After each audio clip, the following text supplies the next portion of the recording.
big breaking news out of the demilitarized zone in Korea. The two Koreas aiming to declare an end to the war this year, and also they are aiming to complete denuclearization. I have to say the news flow this morning has been absolutely incredible. Looking first of all at the leaders of the two Koreas meeting, talking, then walking together to when they are now signing their mutual agreement. Tom, two big breaking news. The two Koreas aiming for a complete denuclearization, and they're also aiming to declare end to war this year, Tom.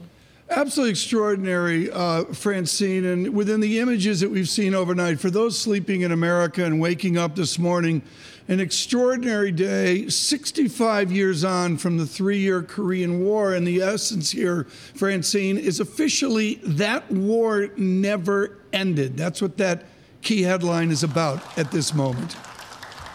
Yeah, Tom, this is the Panmunjom Declaration, and according to this declaration, there will be no more war on the Korean Peninsula, and a new age of peace has begun. Let's get straight to our correspondent, Stephen Engle. Stephen has been covering the summit on location. Stephen, you're also one of the experts on this. You've been following the two Koreas for over 28 years. Is this for real? Will peace stay? Yeah, well, you can't fault me for being a bit of a skeptic, having been out here 28 years. I followed every gyration, up and down, every saber rattling that we've seen over the last 3 decades. And somehow the North Koreans either come back on their promises or the United States makes a miscalculation. There's always been hiccups in this relationship. This is perhaps, look at these scenes. I'm seeing the live feed right here, just on the outskirts of the DMZ, of the two men hugging right now. Kim Jong-un and Moon Jae-in are hugging. This is an amazing day of events where the two held hands as they walked on both sides of the demarcation line. They've just signed the papers, and let me run through all the headlines here. The Koreas have agreed to end the war this year, basically replacing that armistice, which is a military document that was signed in 1953.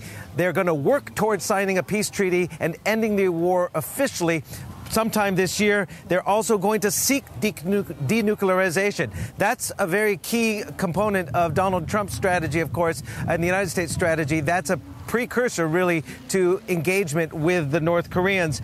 South and North have reaffirmed mutual goal of nuclear-free Korean Peninsula via, these are the key words, complete denuclearization. The two agreed on gradual disarmament as well as trust between the military build over time. They've agreed as well to set up liaison offices in the Gaeson industrial complex area, which is just off to my right, down the rail line. It was shuttered 2 years ago because the relationship between these two adversaries, now former adversaries perhaps I must say, was so bad that they shut down this joint complex. Perhaps that's going to also be restarted. Moon has agreed to visit Pyongyang in the autumn. And keep in mind, denuclearization was mentioned 3 times.